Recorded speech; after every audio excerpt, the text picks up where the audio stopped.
Hi guys, welcome back or welcome to my knitting podcast. Today we have episode number 12. Hi guys, thanks for joining. If you're new here, welcome. My name is Amy and this is my knitting YouTube channel where I talk about all things knitting. And today we have a pretty normal podcast. I'll be sharing about some finished objects as well as some projects that I'm working on and sharing with you new projects that I've also recently cast on.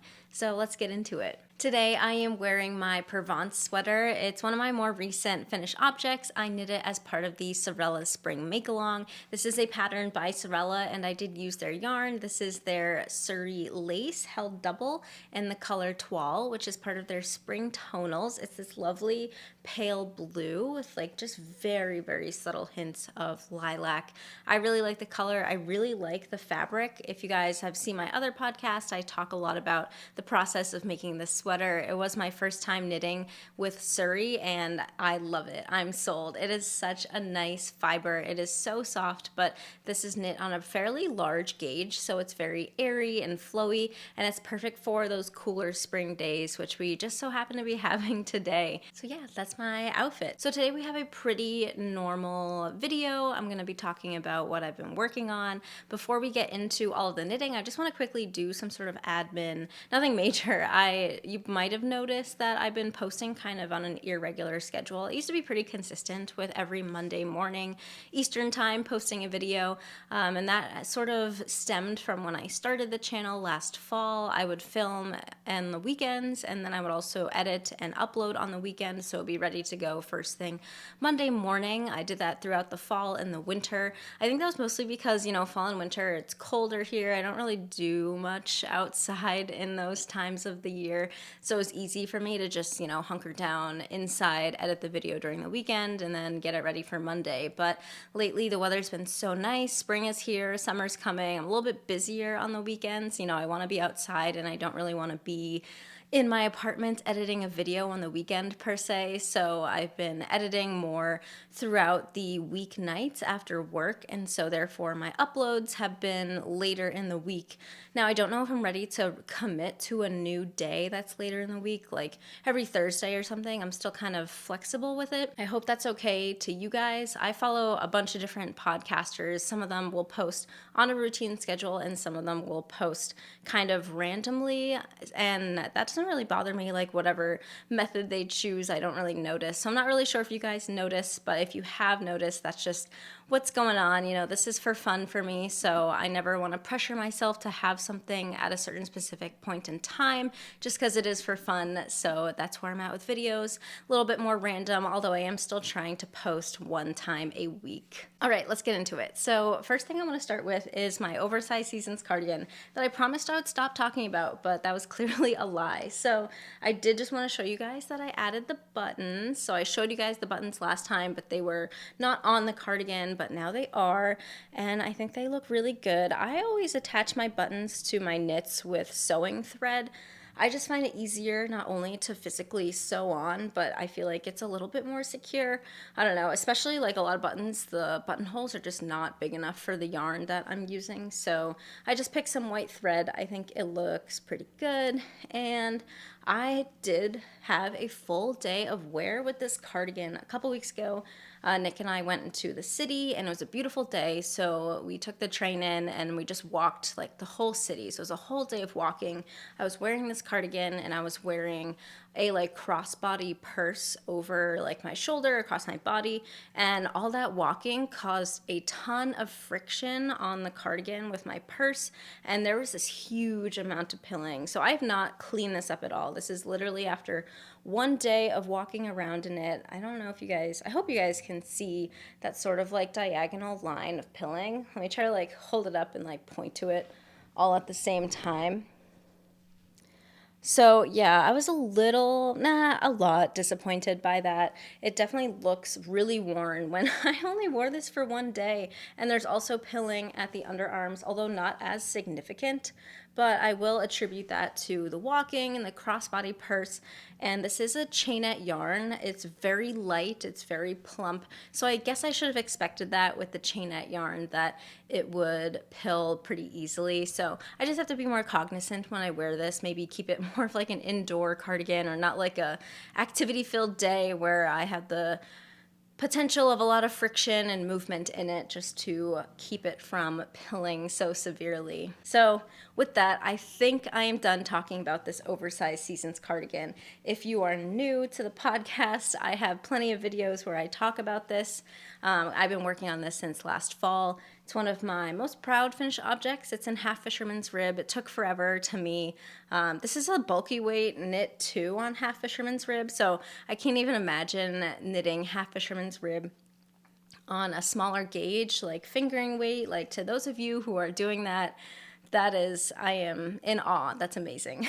I don't think I'll ever bring myself to do that, but that's my experience with half fisherman's rib. All right, so I have a few finished objects. They're smaller finished objects. The first one are my Cliff Walk socks.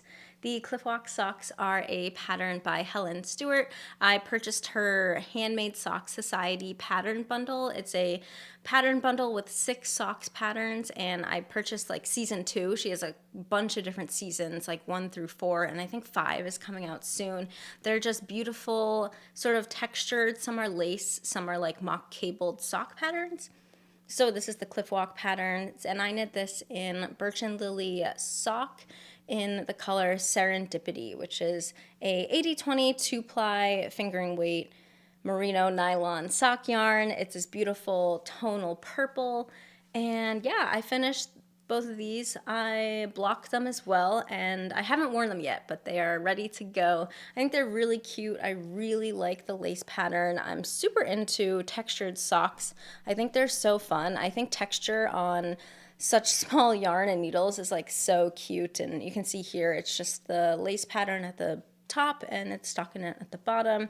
Standard top down slip stitch heel flapping gusset construction. And I made the size medium, which is a 64 stitch cast on, and I knit it on US 1 needles. Now, because this is a lace pattern with yarn overs, I found that my gauge was a little bit bigger than normal, so the sock is a little bit looser than what I'm used to. Although I'm not sure if it's loose enough where if I size down to a small and cast on just 56 stitches, I still feel like that might have been too tight. So I'm definitely still in that like experimental spot with socks where I'm trying to figure out the perfect gauge and the perfect needle size or the perfect stitch count for casting on. There are just too many combos. I feel like it's going to take a while to get through all of them, because you can go through all the stitch counts, and then you can also go through a bunch of different needle sizes at like quarter or half millimeter increments. So, but these fit pretty well. I know that they'll grow over time, and right now they're perfectly fitting, so I just feel like they might get too stretched out with time, but I'm not really worried about that right now. I will also say that this is a 2-ply sock yarn, so it's a little bit plumper than if you use a 4-ply sock yarn. I think that might have also contributed to the gauge being a little bit looser, but like I've been saying, nothing major. I'm really happy with these socks. I'm super eager to cast on my next pair, although I have not yet. I'm just trying to work through some other whips before I get another pair of socks on the needles. My next finished objects, they're really fun, they're really cute, and here they are. So if you watch Nitty Natty on YouTube or follow her on Instagram, you will know what these are. They are yarn cozies, and if you're unfamiliar with a yarn cozy, they are a fingering weight kind of scrappy project because they don't use a lot of yarn, and it's a cozy that is meant to fit 1 cake of fingering weight yarn. And the point is that it keeps it all contained, it keeps it all in like one spot. It also sort of compresses the cake as you're using it, so it doesn't really get tangled. It feeds the yarn really nicely. I'm trying to think of other things about it. There's a bunch of different versions. There's a knit version with just plain rib. There's a knit version with cabled rib. There are sizes for a 100-gram fingering skein of yarn or a mini skein, which I think is 20 grams of yarn. And there's also a crochet version, both in the large and the mini. So I made 3 so far because Nitty Natty is hosting her cozy along 2023. So the point is to knit as many cozies as you want, and you enter them for prizes and stuff, but you know, you also just make them to have. So you can see here I've made 2 knit ones and 1 crochet one. So I'll talk about the crochet one first. I feel like I might have the least to say about the crochet one. You guys know I don't crochet a lot, but I do crochet sometimes. And sometimes I have the interest in crocheting, but only for small projects. So this is like the perfect palette cleanser. So I used some leftover sock yarn that I had from my very first pair of socks.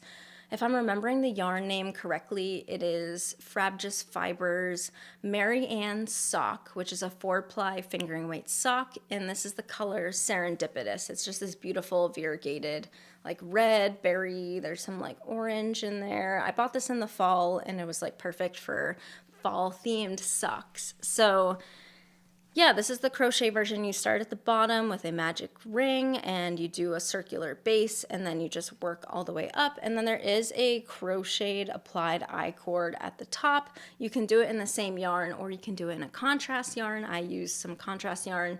This was the Sorella Autumn Tonal. I believe the color is called Butterscotch sock yarn that I knit a pair of socks in last winter. So just really digging into my sock yarn scraps, which is the whole point of the pattern. My crochet gauge is definitely tight. I think this is smaller than it should be. It's all single crochet and it's definitely really tight at the I-cord. I don't know if you guys can see like how much it sort of shrinks in on itself. So that's on me. I don't think this could fit a full skein wound up into a cake. I think it would be too small. You can see here I have just like the remnants of a cake that I've been using on one of my other projects, and it fits well. I really like it so far and how it's gripping the yarn. Like the yarn will come out and you can see the rest of it's pretty like intact in the cozy. So I think from a practical sense it is really nice. Although I will say with the crochet one, I definitely prefer the knit one. So now we'll talk about the ones that I knit. So this is the knit version. I used leftovers from my row 1 yarn box that was gifted to me a few months ago, where they send you 10-gram mini skeins. If you guys remember, I had made a bunch of granny squares out of those to start my granny square blanket. And then I still had like a couple of grams of each color. So I thought it was perfect to use it for the yarn cozy. I kind of separated the colors out into like pastels and brights and then made 2 cozies from them. I tried to do kind of like a fade. I think it worked pretty well. Like there's pink at the bottom, it gets into blues, and then a little bit of purple at the top. And I tried to do the same thing with like a fade from the bottom here. I don't know if you guys can see it, but basically I just used up those scraps until they were all gone and perfectly knit up these cozies with like pretty much nothing left over, nothing salvageable. I didn't weigh these before I put the yarn cakes in them, but the pattern says they use about 20 grams of scrap fingering weight yarn, and then the I-cord edging uses about 5 grams, or that's what's needed. That might be an overestimate because, you know, a lot of patterns will overestimate the amount of yarn just to make sure you don't run out. So I like the knit one because it's ribbed and the ribbing stretches to fit the yarn cake, but then as you use the yarn cake, it will sort of compress on itself and keep that yarn cake intact and not get all kind of like loosey-goosey and weird. Like you can see here, this is a full unused skein. You might notice that these are not fingering weight skeins, these are DK weight skeins. Like I said before, the pattern's for fingering weight cakes, but DK fits pretty well. I think this one's definitely like stretched out to the max, this cozy, but as I start using this cake, it'll compress back to its smaller form while keeping everything nice and secure. So yeah, I really like them. They're so cute. Like, I don't know why I'm like very enamored with them. As I was like knitting them, I was like, wow, these are really fun. And then I put the yarn cake in them and I was like, it's so cute. I don't know why. I don't know why it's so cute to me. Maybe just because it's like perfectly proportioned to fit the cake. Like, it's just such a cute, kind of looks like a bowl of ice cream, like, you know, with a swirl on top. I don't know. I just really like them. We'll definitely make more with yarn scraps definitely recommend to you guys, if you have yarn scraps and use caked up yarn a lot.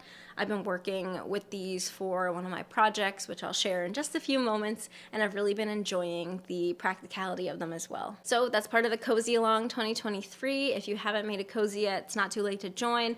I think Nitty Natty says you can post Instagram posts for entries as well as enter them on a Google form, so that goes through the end of the month of May. All right, let's get into some works in progress now. So one of my major works in progress that I showed you guys last podcast is my Whitmoor cardigan. This has really been coming along nicely. This is the Whitmoor cardigan pattern by Amy Loudon, and I am knitting it with Sorella Classic DK yarn in the color Townhouse, which is from the Autumn in New York collection that launched last year. So the Whitmoor cardigan is a circular yoke lace cardigan, just briefly, and yeah, I've made significant progress on the yoke. I took this beautiful circular yoke shot a couple days ago when it was like perfectly fitting on my needles. I love circular yoke pictures. I think they're just so satisfying and can't really attribute that to me at all. It's all on the pattern and all on the yarn. It just is coming together really well. So I'll just show you guys the lace pattern. So I'll just show you guys the lace pattern up close. Has these beautiful sort of like growing leaf motifs. So I was talking about how last time I had started the pattern and I read the chart wrong. There's a point where you do a double decrease, and I assumed it was supposed to be like a centered double decrease. So my first like repeat of patterning, I did just a plain centered double decrease, which you can see here where my finger is on this very top triangle.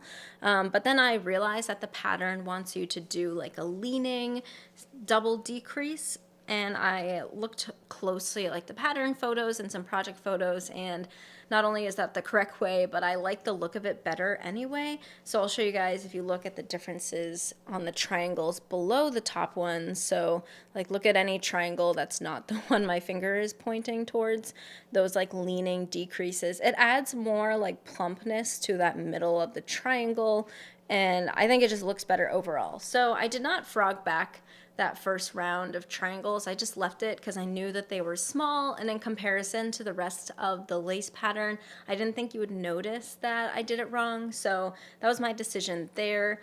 If I had maybe gone farther into the larger triangles, I probably would have ripped back and redid it, but I think you can't really tell unless I point it out to you. So that's what happened there. As for the yarn, I think the color is coming out really nicely. I'm trying to see on the camera how it looks.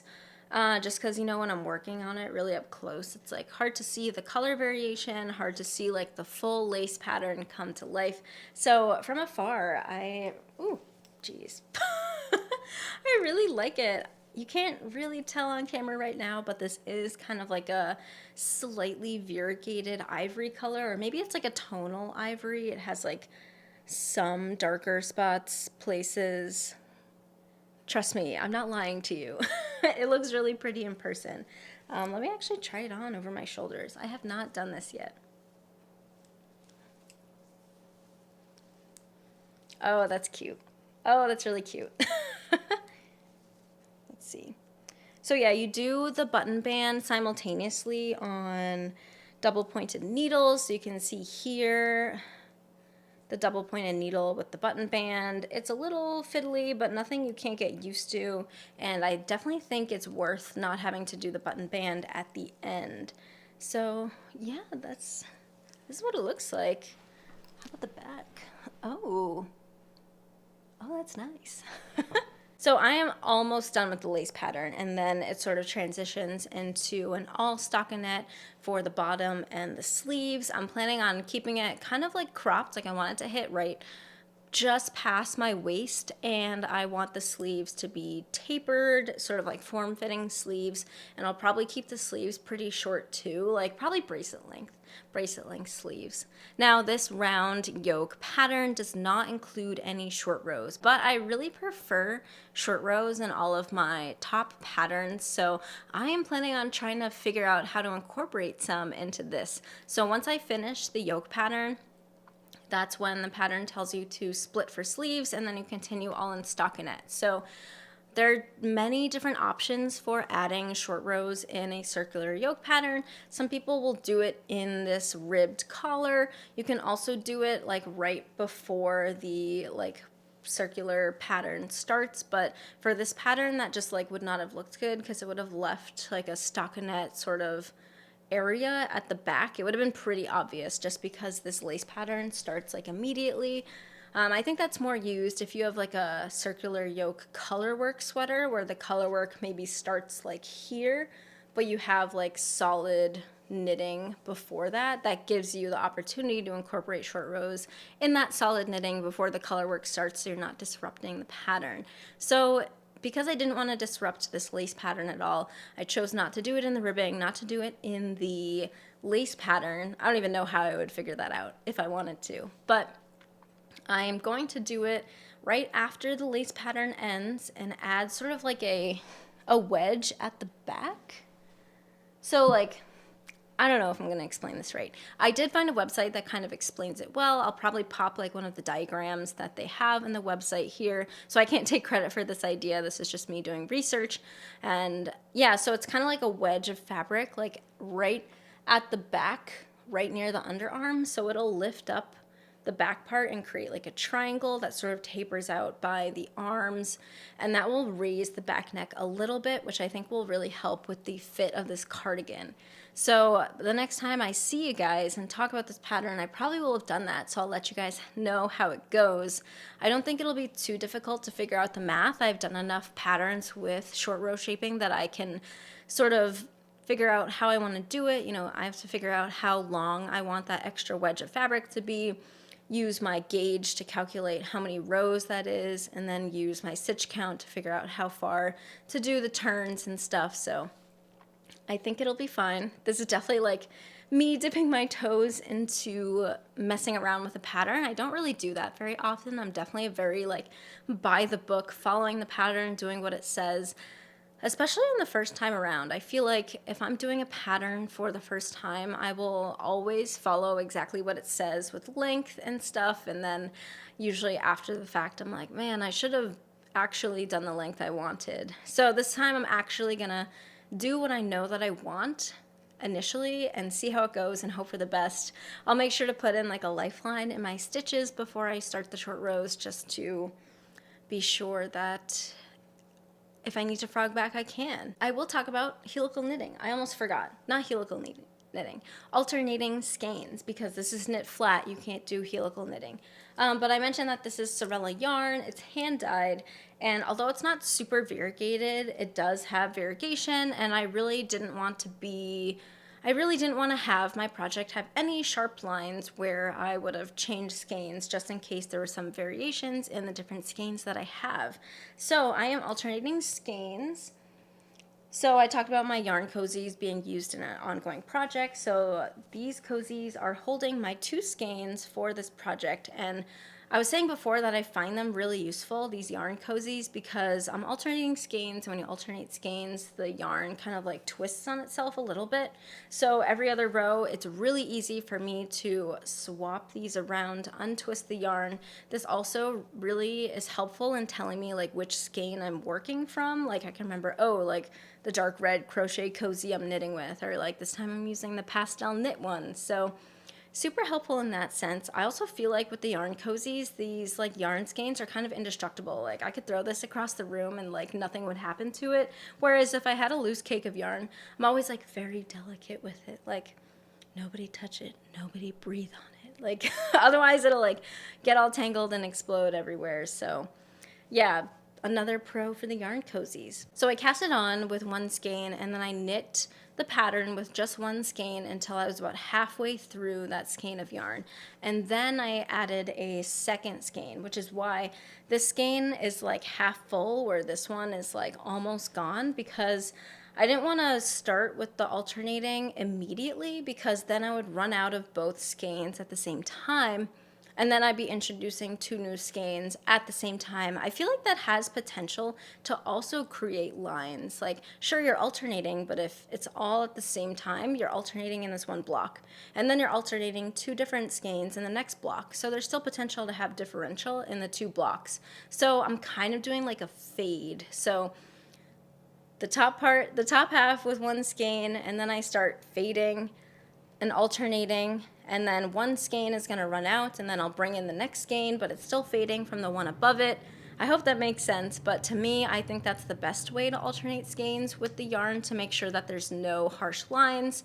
Again, with this yarn, you might be saying, oh, Amy, you really didn't need to put in that much work, like you can't really see a difference, but in my mind, I'd rather be safe than sorry, especially since I feel like you can't really see differences in color until the finished object is done, and you like put it down and you walk away from it and you're like, oh wow. So yeah, that's my decision there. I don't think it's that difficult. Like, sure, it adds a little bit of work, but nothing major. I am following a tutorial by Berry Pink Knits where you carry up the yarn at the very beginning of the row, and it doesn't really create any weird like carry ups at all. I think it also helps that in this pattern you do slip the stitches at the beginning and end of each row.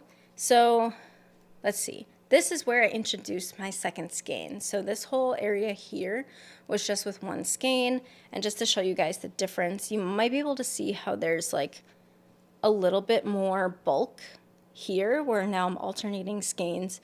That extra V is from carrying up the unused skein.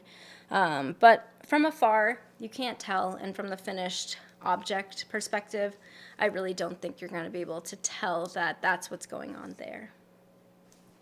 So that's my second major experience with alternating skeins of hand-dyed yarn. My first one was with this. I did do helical knitting, thought it was super easy. We'll definitely do it anytime I'm using hand-dyed yarn, but for this piece knit flat, alternating every 2 rows has also not given me any issues. So yeah, this is my Whitmoor cardigan. Very excited to have this in my wardrobe. I think it's going to be a really wearable piece, especially in the spring and the summer when I want an extra layer, but I want the extra layer to be fun. I find myself, my normal outfit formula is like a plain t-shirt or a plain tank and like pretty plain jeans or shorts. So having something with texture will be a really fun way to dress up my outfits in the future. All right, so my next work in progress is a new cast on, and this is something different. I've never made one of these before, and it is a blanket. Dun, da, da, da. Anyways, so my grandmother commissioned me to make a blanket. I don't normally do commissions, but you know, for a family member, of course, definitely. So I spoke about the Moonstone plaid blanket. It's a pattern by 2 of Wands. I spoke about it in a Christmas pattern roundup. I thought it would be a good gift idea. It is a free pattern and it knits up pretty quickly from what I'm learning. I think when I spoke about it in the original video, I didn't know it knit up quickly, but this is Knit with Lion brand Hue and Me, which is a bulky weight yarn. You knit this blanket on 10mm needles, all in garter stitch. So the needle size is a little bit bigger than what you would normally use with this yarn. It creates a beautifully squishy plaid blanket. Let's talk about how the plaid blanket is actually made. So pretty cool idea. Never seen anything like this before. But you knit a rectangle with horizontal stripes. Very like beginner friendly knitting concept. You know, you just switch the yarns out for stripes according to the pattern. But when you're done knitting the blanket, you block it and then you take very long stretches of the yarn and you weave it through all of these garter bumps in the vertical direction. There is a pattern for the weaving, tells you exactly how to do it. There's also a video tutorial on how to do it. And so you have the horizontal lines that are knit, and then you have vertical lines that are woven, and that creates a beautiful handmade plaid knit blanket. which I thought was really cool. I've always wanted to make one, but never really had a reason to. So I was super happy when my Nana reached out and was like, hey, would you be willing to make this blanket for me? I was like, of course. Here's the color palette. Let me know what colors you want. The Hue and Me palette is really nice. There's a lot of potential with color combos. They all sort of coordinate with each other. And I feel like the color palette is really sophisticated. It definitely matches a lot of like modern home decor color themes that are popular right now. So my Nana picked more of like a neutral color theme, which I think will look great. So you do one main color and then 3 accent colors. So the main color here is Salt. It's sort of like this ivory color. And then the 3 accent colors, here we have Werewolf, which is a black, pretty standard black. It has a little bit of heathering, if you guys can see. And then the other accent color is called Shadow. This is sort of like a, kind of like a cool brown. And then the 3rd accent color is Sand. It is this sort of pinky, this color is called Desert. It is kind of like a pinky sand color. So those are the 4 colors of this blanket. The same colors will be used for the plaid woven part. And I'm sorry, I probably look ridiculous. I keep like moving it around. I just don't know how to show it on camera. I'll probably put in some like B-roll of me holding it up farther away so you guys can see the full thing. But I have been flying through this. I did not think I would enjoy knitting this just because I don't really knit bulky. It's a lot of stitches. It's a lot of knitting. And I don't know, I've just fallen in love with this project. I can't put it down. It's been super easy to work on during like Zoom meetings, and I'm almost done with the knitting part. So it's a pretty sizable blanket, and I'm gonna steam block it, and that'll definitely make it even larger. This garter stitch is going to open up a lot. Apparently the weaving also sort of widens the knit as well, so very intrigued by it. Now, reading some project pages about this pattern, I have heard from other people that the knitting is easy, the weaving is hard. So I'm keeping that in mind. The weaving, I've been told, takes a really long time. It can be seen as really tedious. You know, I picked this project because I like knitting, not because I weave. I don't weave. So maybe I will have different opinions on this blanket after I'm finished, but for now, I'm really enjoying it. Really enjoying the yarn too. I knit a lot with Hue and Me when I first started like getting back into knitting a few years ago. It's really like easy to work with. They have a ton of patterns both on 2 of 1's and Lion Brand's website for them. The color palette, like I mentioned before, is stunning. So it's a really like nice workhorse yarn, but I really like it for blankets. It's an 80% acrylic, 20% wool blend. So it's completely machine washable and it's really soft. And I feel like the bulky weight makes like the perfect blanket thickness. I feel like if I want a nice blanket in my living room or bedroom, like I'm gonna want it to be warm and cozy, and this fabric is definitely like warm and cozy, and it just knit up so quickly. So I'm already planning like another blanket project for myself, maybe putting it as an option in my mind for future gifting. 2 of 1's has a ton of different blanket patterns with the Hue and Me yarn. A lot of them are free, like this pattern is free. There is a crochet counterpart to this pattern. It's the same finished look, but it's all crochet. So if you prefer larger projects to be crocheted, definitely check that one out too. I think it's like a single crochet, you know, rectangle, and then you do the same weaving thing. So yeah, if you're interested in that, check it out. I will link her website below. So yeah, this is my first blanket project. I don't think it's gonna be my last, so can't wait to see how it turns out. All right, so my last work in progress is my poppy tee. Oh my gosh, it looks so good on camera, so good. So poppy tee. It is a newer pattern by Petite Knit. It is a t-shirt pattern, and I really wanted to knit this. As soon as she teased this pattern like in progress on her Instagram a couple months ago, I was like, I am making that pattern as soon as it comes out. So this poppy tee I really liked because of the shoulder and sleeve construction. So this is kind of like a set-in sleeve. So if you guys know different constructions, there's like raglans, which I do a lot, that has like the 4 lines that come out of the neckline. There's drop shoulder that has like the boxy fit, and the shoulder line comes past like towards your bicep. And then set-in sleeves have not really had a scene in the knitting world in like the last couple years, at least from what I can tell from like popular knitting patterns. Set-in sleeves have not been the popular choice. There has been sort of an increase in saddle shoulders recently, like with the April cardigan and who else? Oh, Zetta's, I believe her Lakes pullover is a saddle shoulder. So for this t-shirt, it is none of those. It is like its own thing. I feel like it most resembles a set-in sleeve. Now, I don't know what makes something a set-in sleeve. I could be convinced that you do have to seam in a set-in sleeve. Correct me if I'm wrong. If you know more about this, please let me know in the comments, because I'm just speaking off of, I don't even know what I'm speaking off of. But this is like a seamless set-in sleeve construction. So I'll just show you guys on camera kind of what it looks like from the top. So I have split for sleeves, so this is completely done. From the front, it looks like this. So you have like this vertical line that is supposed to sit like right at the edge of like your shoulder, and then the back kind of looks like this. There is a slight angle, and then the sleeve sort of drops off, and it has that same vertical line that goes like right at that same area of your shoulder, but it's on your back. So I'm sorry, this is definitely the worst explanation ever. So I'll just show it like from afar. This is the front and this is the back. So if you're familiar with petite knit patterns, this is like new to her. She's never done anything like this. I have not seen any major knitwear designers recently release any patterns with construction like this. So I was like, okay, I have to knit that when it comes out. I'm really intrigued. I think it creates a more like tailored look, because I feel like drop shoulders are definitely more relaxed and casual and oversized.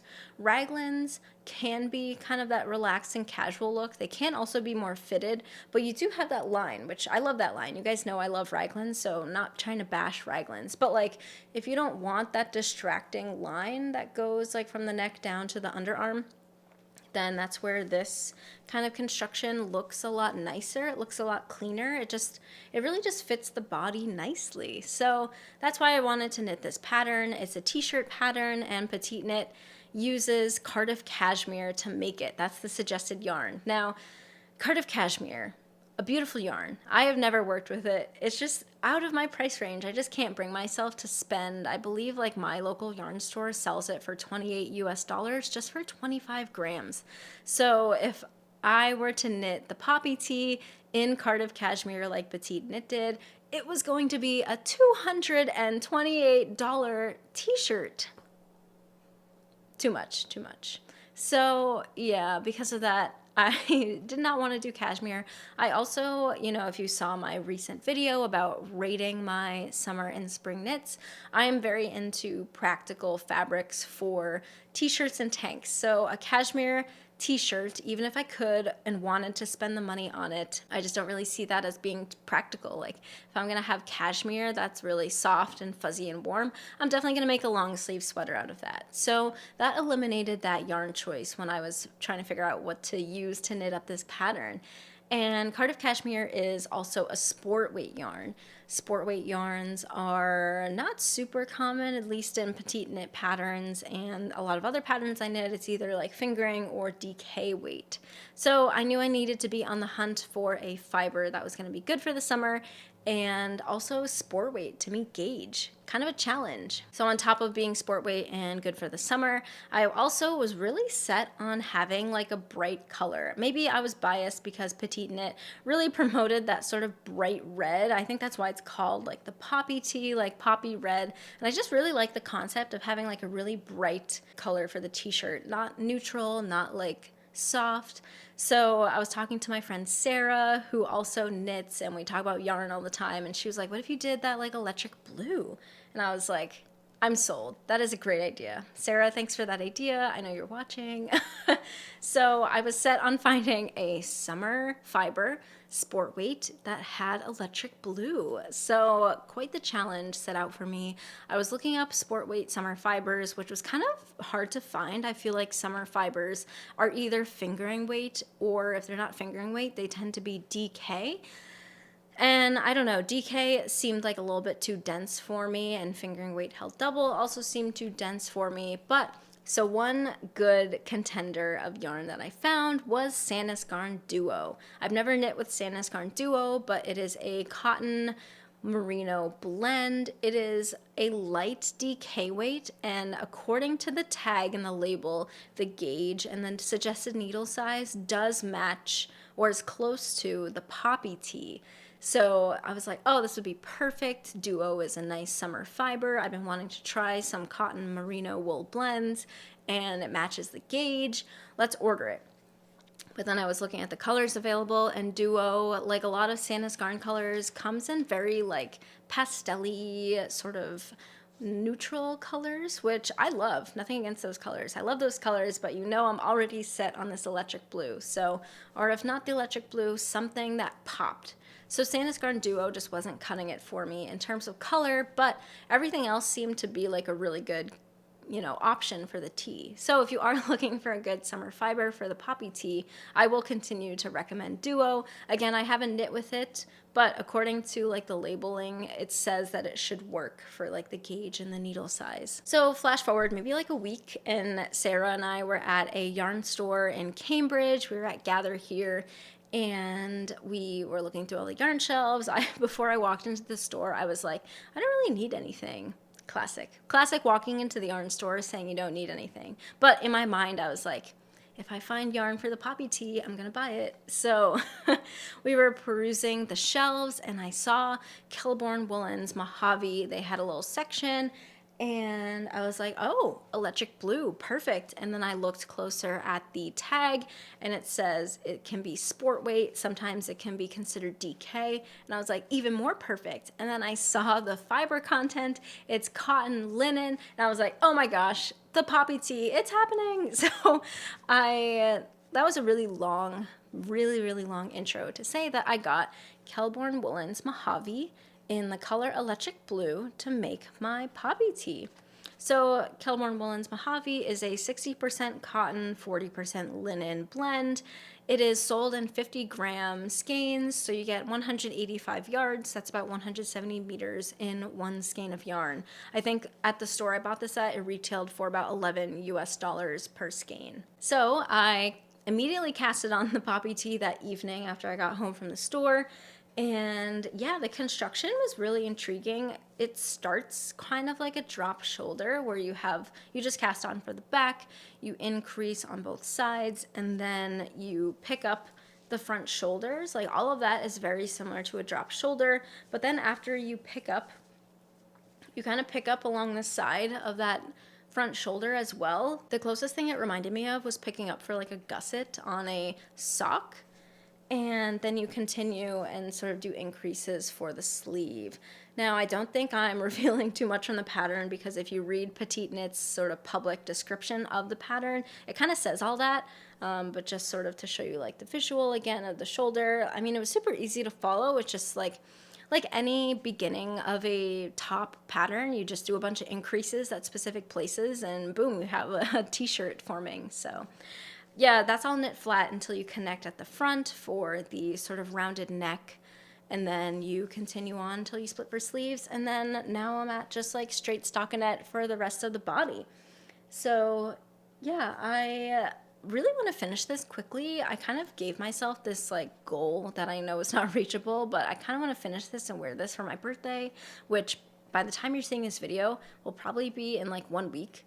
I don't think I can do it, but maybe I'm going to tell myself that I can, just to force myself to knit on it a lot. And if I don't finish it by my birthday, I'm not going to be disappointed, but at least I know I will have made significant progress on it. It's knitting along really nicely. I really like the yarn. It is kind of giving me like a little bit of like irritation on my finger where I like tension it, but nothing major. I am knitting it on my favorite needles, which are my Knitter's Pride Nova Platina. They are a really slippery metal needle, and I use these for everything, but they definitely help even more so with this cotton and linen blend.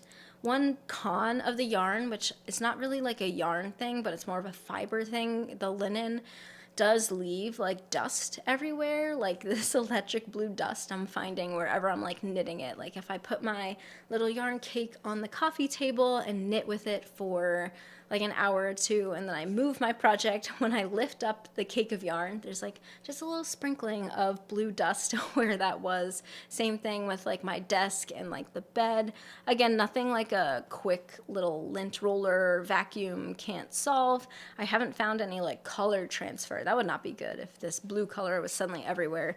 There's like no color transfer, and even when I blocked my swatch, the water was clear. So despite being a really saturated color, I don't think there's going to be any issues with like color bleeding, which is nice to know. I did try it on recently and it looks really cute. And as I had it on, I was like, you know what would make this look even cuter? Like a little pocket. Like what if I knit a little pocket for the chest? That would be so cute. I don't know if I will. I think I'm gonna wait till it's like completed and like look at it and decide if I want to add a pocket. I think adding a pocket would make it look a little bit more casual. So I got to figure out the vibe of the t-shirt when I'm done. I do know that for the neckline, the pattern asks to do a like folded neckline. And because this is going to be a summery piece for me, I don't really want a folded neckline, so I'll just do like a single layer neckline, do some tubular bind off at the end, and hopefully it'll look good. So yeah, I think that's all I can say about my poppy tee. Very excited about this project. I've been working on it the most. It's been taking up most of my attention, and I'm not complaining about that. It's been really fun. And I really recommend the pattern if you're looking for a kind of new construction to spice up your knits. And that's all I'm currently knitting on. You might notice that there are some projects I haven't been mentioning in a few episodes, like my hats. I've been working on an Oslo hat, a Musselburgh hat, and also a shawl that they just don't have any progress since last time I showed you guys. So those are kind of hibernating for now. If I do pick them up again, of course I will show you guys. Besides the Kelborn woolens, Mojave, I don't have any new yarns to show you guys. I did pick up some colorful split ring markers when I was at Gather here. Just a little bit more about that shop.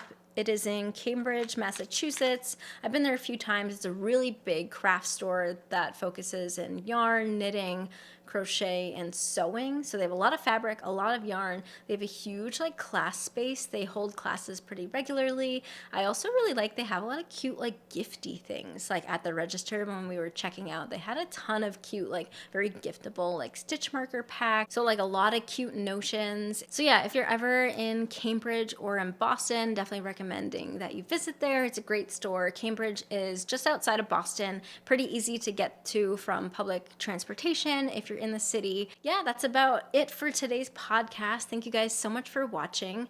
If you don't subscribe to me already, I would love for you to hit the subscribe button. It helps my channel a lot. Make sure you give this video a like, and I will see you guys next time. Bye.